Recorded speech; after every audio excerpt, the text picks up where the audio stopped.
Good morning, everyone. It's a pleasure to be with you all today.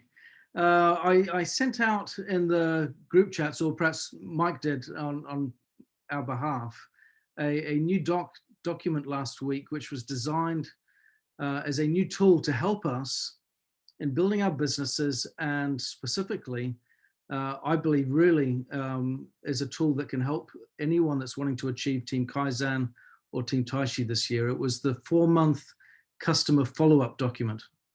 As we look at the volume requirements for these incentives, Club Ki, 12,000 and a quarter, Team Kaizen, 50,000 annually, Team Taishi, 80,000 annually, with 50% being retail volume. We can see a very strong focus, not just in team building, but in also customer acquisition, retention, engagement, and so on. I want to talk about that because one of the challenges that I've observed many people face is they will get customers that will place one-time orders and stop. They don't necessarily convert to wellness subscription programs, or there is not a lot of the right kind of follow-up and messaging to help maximize their customer or Nikken experience. So I want to talk about this today. Also, I'd like to invite those that have had a lot of success in their customer activities recently, and those that are Team Kaizen qualifiers that are on the call today.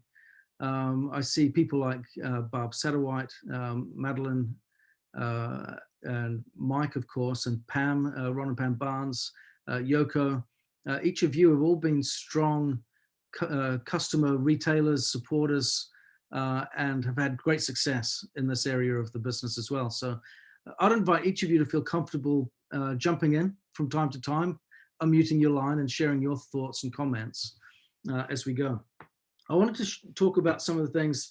I'll share first, I'll share second later on in the latter half of the call, that document, and just run through it with everyone to make sure that you've seen it, you know where it is, and you'll get the value of it after I've kind of shared my message first. But I want to share with you some focus that I've had over the first quarter of this year as I've been striving for my Team Kaizen goals for 2020. One of the things that Kim and I have done to focus on Team Kaizen is break it down, first of all, into bite-sized chunks, quarter by quarter. Club Ki is a quarterly goal for each of us. So that's for Kim and I. So we have a monthly goal of 4,000 a month, so that we can get the 12,000 a quarter for Club Ki.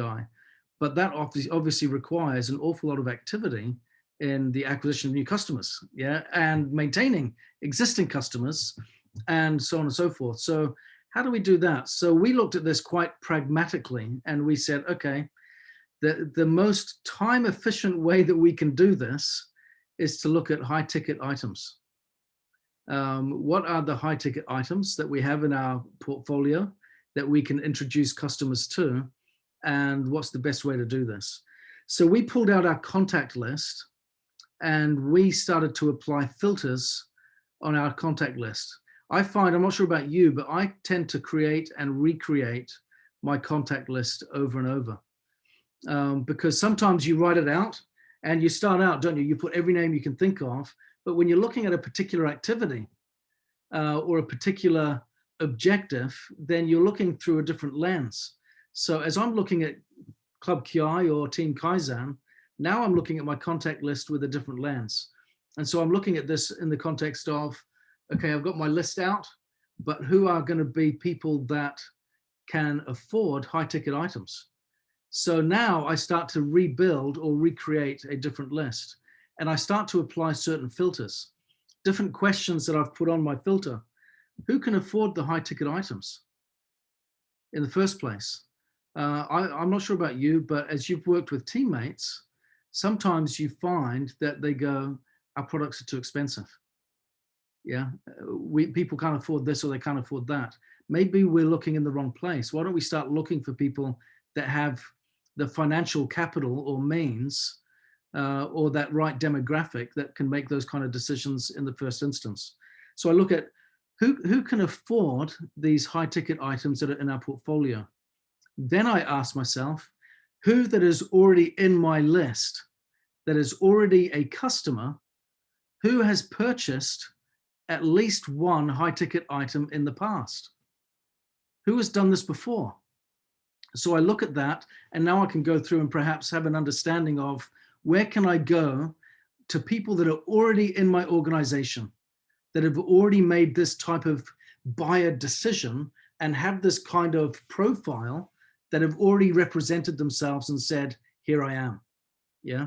And that can raise some positive flags for you there, for you to do some meaningful follow-up. The other question I ask is, who has the relevant pain points that relate to the high ticket items? Yeah, so who has the pain points where hydration can be a solution, where air filtration can be a solution, and so on and so forth, where sleep can be a solution? Let's start to go through this list and look at their pain points and start to understand that. So these are the three kind of core filters that I've gone through as I've recreated my list in order to focus on where I can get high ticket sales, to get fast volume in a timely and efficient but valuable way, in a way that's meeting their needs, but also helping me to achieve my goals in my business. The next thing that I want to do, and that I'm striving to do now, is focus on conversations versus sales, because conversations are all about relationship building. If I get very focused up front on sales, then I have a very different experience. They have a very different experience, and it becomes a very different dynamic and energy in that conversation and dialogue. So I found, as I'm sure the others that are high retailers here, those that build the strong relationships with their customers and their potential customers are those that get the best results. Yeah, when people feel that we are interested in them, they in return tend to be more interested in us and in Nikan. So it's a reciprocal journey. So it's really important, if we're wanting to have this experience, particularly when someone's wanting to, when we're wanting them or encouraging them to place an order that has high financial value, they need to have a sense of trust and confidence that this decision is well placed. And that trust and confidence comes as a consequence of relationships and great conversations. From there, I'm kind of going through a bit of a sequence here that I'm working through, at least, and I hope this is helpful. Is strong follow-up, and my emphasis on follow-up here is understanding, where do they hang out as well? Where are the conversations? The follow-up can be individual, one-on-one. Yeah, it can be. I'm finding I'm having a lot more conversations on Zoom and Facebook Messenger than I am in social media platforms, for example, because I'm getting much more one-on-one in the way that this is happening. And it's yielding much better fruit as a result. But what I'm finding is, again, the platform that we use relates to the individual. Yeah. As I'm looking at my audience, I've got people that I'm talking to that are new customers, that are university professors, that don't go onto Facebook at all. Yeah, they are on LinkedIn, perhaps. If they're anchored in their careers and they're comfortable with what they're doing, then maybe they're not even using social media much at all. Yeah, and as a result, why am I hanging out there? Yeah, I need to go to where they are. And then what I'm finding is, as a consequence of the built up trust and conversation and relationship, when I'm involving that critical component of referral request, which has to be a strong part of the process, who do you know that has a need like this, or has this pain point also? Who do you know that you feel would enjoy or benefit from having something like this in their home as well? When we start to offer that conversation into the mix, then I'm finding three-way calls with my customers are becoming more frequent. And I'm having conversations now where my customers are introducing me to potential customers, and we're having three-way conversations that way, which is really interesting. But that's taking place on Zoom more than it is anywhere else. But again, that depends on the age demographic of the customer, where they are in their career, what they're interested in the product range, what their purchasing behaviors are, and so on. I think that's really quite different. And that influences us a lot as to where we go. So what I would stress here is understand that it's not necessarily formulaic in the way that we approach our customers. There are governing principles that we need to follow and understand, that we seek to understand their needs first and foremost, but we've also profiled them a little bit first so that we recognize them when they show up. If we aren't profiling them first and creating that customer avatar first and foremost, then we'll find ourselves trying to speak to everyone about anything. And if we're trying to speak to everyone about anything, we're going to come across confusing, maybe even a little bit desperate or over needy, and misdirected. And that can be complicated. And we won't, of course, know where to look and respond in our follow-up behavior as well. So as we start to really create a profile for them, understand who they are, look at their shopping behaviors, either before in Nikken or currently in other locations, look at their pain points and their needs, look at how we can serve them, and then go to where they are having conversations. And then pull that in and focus on conversation versus sales, and then include a strong follow-up process, we start to have a very different experience. And like I said, and if we can have a system in place where our customers are referring potential customers, this is one of my goals, and we're only in March, but one of my goals for this year is to have customers that I brought into my business this year that at least halfway through the year towards the end convert into distributors. Because what the expectation is from here is, look, you've already referred a number of customers to me along the way this year. You've had a great experience with your products. You love them. You've referred some customers to me because of this journey, and they're having a great experience. You're already doing this. What does this tell you? It means you can already be successful. You're essentially building the business, just not as a distributor. Yeah. What does that give them to get started? A sense of confidence that they can succeed and have a good experience. What do we worry about when we sign up new distributors? So many new distributors worry that they can't do it. Is this business opportunity something I can really latch onto and succeed? What if we can give them evidence before they've even joined? Because as a customer, they've already demonstrated distributor behavior. Some of us might go, but they might be missing out on the volume that they could get as a distributor and get some commissions from that. I would rather them have the confidence and the conviction, the attitude, the mindset, first and foremost, that they can do this and win, than get some false quick win out the gate that amounts to nothing in the following months. Yeah. So let's focus first and foremost on having them have a strong customer experience and demonstrate some distributor behaviors where we can reward them with thank yous for what they're doing in a host of different ways where we can be creative, yeah, and strengthening that relationship with that customer.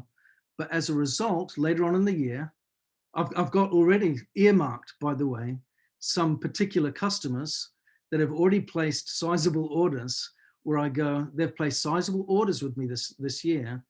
They've tried a variety of high ticket items and a variety of products from different categories, and they've already expressed interest, strong interest in our product range. I think they're going to be some great distributors down the road, but I'm not chasing them down yet. I'm not chasing them down yet, partly because I want the customer volume for my Team Kaizen activity, but also I want them to be able to refer a couple of people as a result of having some good experience, so that I can go back to them down the road and say, look, you love our products, you've had a great experience, you've been buying them for a while now, and you've recommended these products to other people who are also having a great experience. Being a distributor is nothing more than what you're doing now. The only difference is you're getting paid for it? Do you want your products for free? Yeah, even if that's the starting point, would you like to get to a place where you get your products for free? You can do that if you sign up as a distributor and continue to refer people into the business as new customers. And that customer profit margin that you get can contribute towards paying your products. What a great way to build your business. Yeah, and I'm finding that's really helpful. So 3 R's that I'm finding are coming up very strong in my process: referrals, rewards, relationships. That's really, really important. High ticket people that are placing orders for high ticket items, I want to, as much as possible, build into that process, the referral process. Who do you know? That doesn't just apply to prospects or new distributors where we're trying to build their contact lists. I'm trying to help my customers to some degree build a little bit of a contact list. Not a 100 names list. I'm not trying to be as aggressive as that by any stretch, but in a very subtle and a very appropriate way. Who do you know that would, like I said, that has similar pain points to yourself? And again, I'm confident when I'm working with people that have the financial means to place high ticket orders, they typically have friends and colleagues or family members or associates that are in similar financial circles.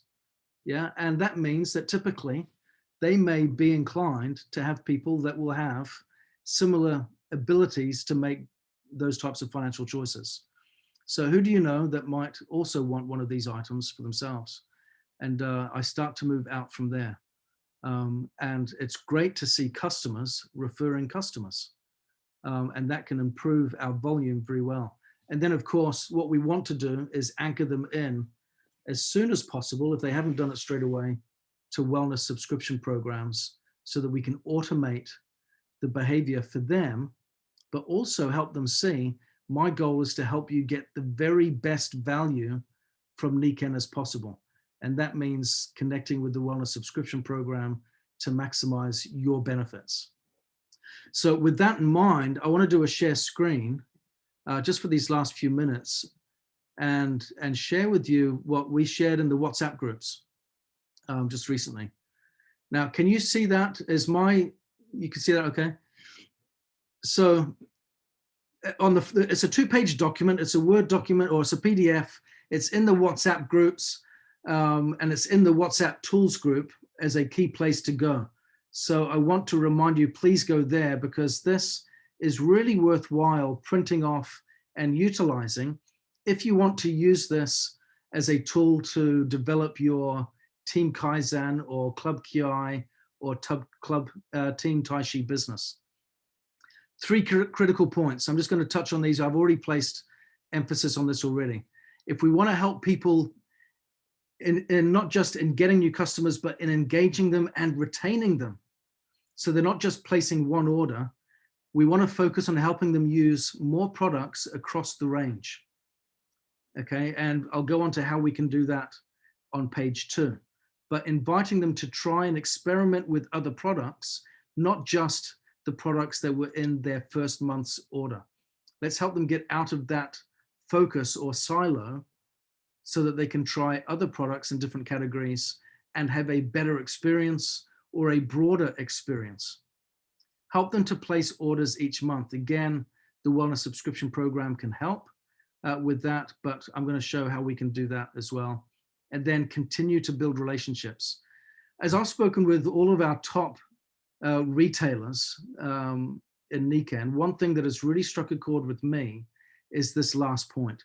All of them, without exception, are very strong in this last area of building relationships with their customers. They do, even if they find them online, they have one-on-one conversations with them on the phone, and they have personal relationships that they build. This is really important. So where you found them online or offline, relationship building is a critical component. We want to convert cold market to warm and warm market to friends. Okay. So here is the 4-month customer follow-up that we need to look at. And Maybe I need to zoom in a little bit here. Let's see if I can zoom in just a little bit, so you can see that a little clearer. Okay, so first one, so you can keep this for each customer. You can put the name up here at the top, their phone number, so you can have immediate access to connecting with them. Maybe you can put underneath there their email address or what have you, and the date that you signed them up as a customer. Then in month one, let's check this off. Did I explain to them in that first month the benefits of the wellness subscription program? Did I help them place their first order? Have we exchanged contact details? Do they have my details? Did I unpack the order with them over Zoom or over the phone? I find this to be a really fun thing to do. We have a customer that recently jumped on FaceTime with Kim, unpacked her first order with Kim over FaceTime so that they could mutually see the expressions of excitement on the customer's face when she unpacked her first order. That was a really fun thing to do. So say, hey, when your order arrives in the post, let me know, give us a call. We're going to FaceTime together. I want to be there when you open it up, because you want to turn it almost into like you're opening a Christmas present. Yeah. You do something like that and make it special, make it different so that it's unique. And, you know, people nowadays get Amazon boxes through the door all the time, don't they? But Amazon will never phone them up and say, hey, I'm excited for your order. Let's FaceTime together and see what's inside. Let's turn this into a Christmas-like moment. We can do that. Yeah, so let's make that unique and make that different. Add their name to an email list so you can send out a thank you note with the product experience. Make a note as well. You've got a little box here of what their first order was. So you've got that as a point to go back to. Okay, month two. Again, you see the follow-up here. How did they enjoy their products? Have they found a favorite already? Share an experience with them. Notice again how testimonials become a frequent presence in our follow-up. We're sharing testimonials on a regular basis. It can be your own personal one. It can be a video. We've got some video testimonials that we've done recently with waterfalls and that type of thing.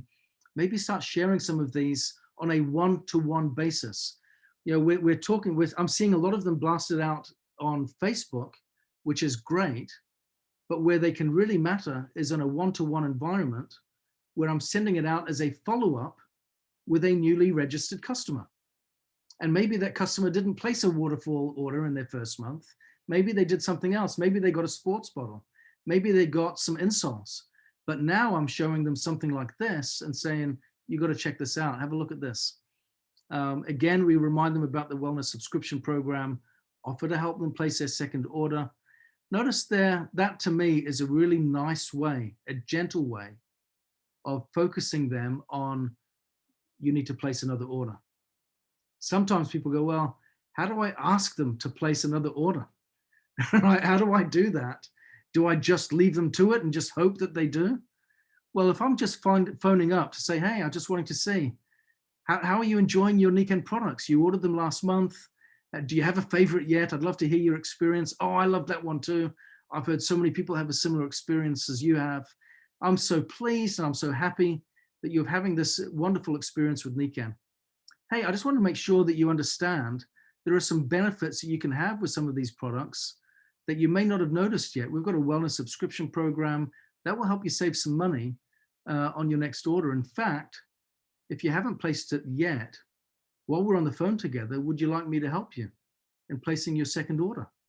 I'd love to help you in doing that. My goal is to help you have the easiest, most comfortable experience as a Nikken customer as possible. That's one of the benefits of being with us, is our goal is to offer the best personal service you can find anywhere else. And so you can do something like that, nice and simple, and before you know it, they've placed their second order. Going into the third month, again, you're asking similar questions. Suggest now a new product category. Sorry, I missed one important one in month two. Ask if they would like to get their products paid for and consider referring customers to Nikken. That's that critical question that I've talked about before. Who do you know? Would you like to get your products paid for free? That's a great question to ask. How are you enjoying your Nikken products? I'm having a great experience. I'm so pleased. Most people have great experiences. It's a very safe question to ask. Yeah, just out of interest, I'm so pleased that you're having a great experience with our products. Would you like to get products for free with Nikan? Because there is a way you can do that. Yeah, and then you can start talking about this. As they start to make referrals, then you can start to discuss the opportunity for them to become distributors and get a return for that behavior. And as a result, get their products for nothing. And then month 4, are they comfortable placing their own orders now? Offer to help. Notice it's a very slow handoff, isn't it? Month 4, I'm at a place now where I think we're comfortable with you placing orders month after month after month. I've helped you. You're on the wellness subscription order. You've made some referrals. You've tried different categories. We've had some relevant recommendations that have been made. I've even invited them now to maybe participate in a webinar or an event where it might be interesting for them to participate. That's worthwhile because we do have events that are worthwhile where they can participate in. Masterclasses by Dr. Gary, for example, the Tuesday night call is a great example of a class that they can participate in as customers to learn more about the products. Linda Morris does some great ones as well on the East Coast. So we have a number of different events where customers can participate. And if we are migrating them, then the Seiko Kai or the Master Day may be something we can say, look, as an inside scoop, I want you to check this out. Tell me what you think. Yeah, because we're slowly migrating them, recognizing that behaviors take time to change. We're converting them from a first-time order to a Nikan customer that is loyal and behaving in a consistent way that is predictable and that is a habit-based shopping behavior. And then from there, moving them onwards, where they go from being a loyal customer to an advocate, where they start to talk about this and recommend it to others. And then we can say, you're going to get some added benefits. And they start out maybe with a small goal of, I just want to have my products for free. And then from there they go, oh, actually, maybe I wouldn't mind getting a little bit more. Maybe I might like to get some money in my pocket. And from there it grows out. But that goal tends to be something that changes over time in line with their experience. I remember Mike saying once at an event that that belief is experiential. We don't get belief out of thin air. It comes from something.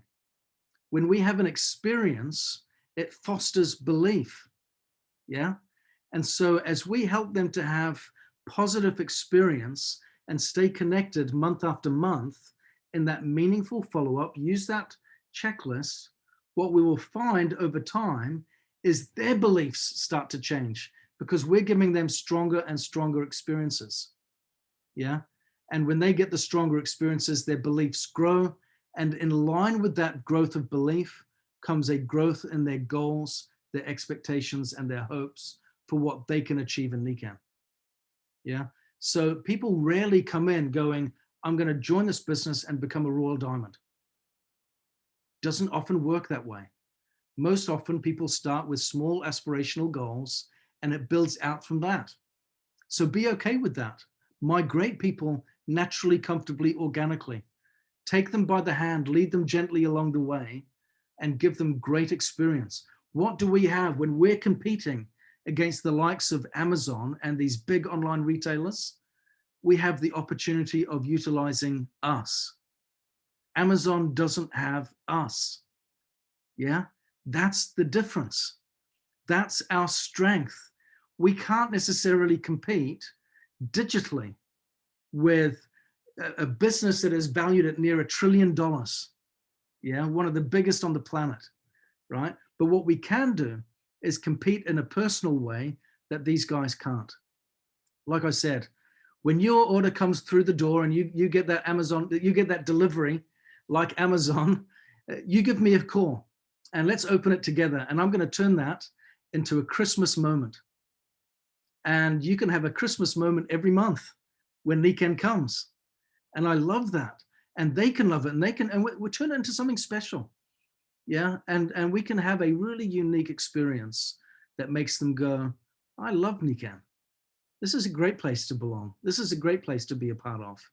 and we can just shift them, like I said, slowly and surely into loyal customers, and then from there into customer advocates and ambassadors, and from there into meaningful distributors that are engaged and confident that I can get my products paid for, I can make a bit of extra money, maybe I can pay my car payment, my credit card payment, maybe I'm paying my mortgage now, maybe I'm paying into my retirement fund, and it just grows and grows and grows.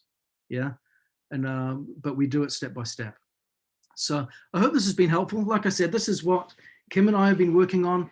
I mentioned to Pam, we've got a strong goal for Team Kaizen for this year, and we've got it mapped out on a whiteboard. Kim's written it out. She's my details person. I'm the vision person. She's the details person.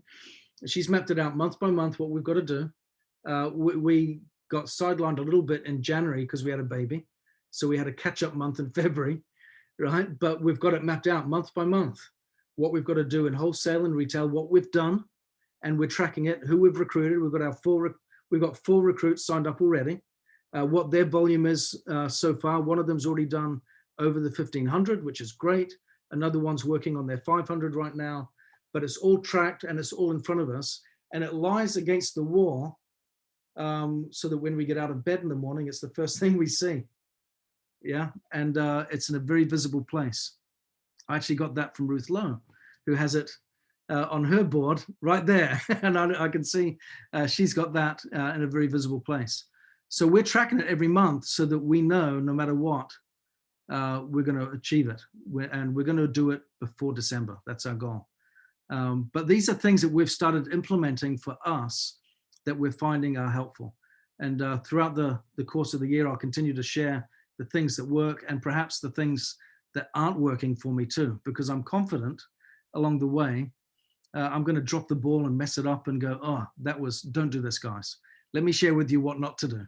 And I hope you'll accept those messages too, because it's important to have those ones too. I had a great friend in business that I worked with that every time he taught a lesson, it was always based on the framework of, you don't want to do it this way, because I've done it that way before and it was a disaster, right? And he would always teach, which is a wonderfully humble way to teach, right? Because he was teaching with wisdom, but he was couching it the way of, I've made that mistake before, don't do it. I've made that mistake before, don't do it. Don't do it this way, it's a disaster. This is terrible, don't do it this way. And he would always teach from his bad experience. But in doing so, he would teach good experience and good practice. So don't be afraid if you make mistakes along the way to share the lessons, because it's a valuable way for us all to learn. And it can be entertaining in the way that we don't take ourselves too seriously along the way. So thank you all very much. I hope this has been helpful. And thank you very much. We'll see you next week. Let's get busy. Take care, everyone.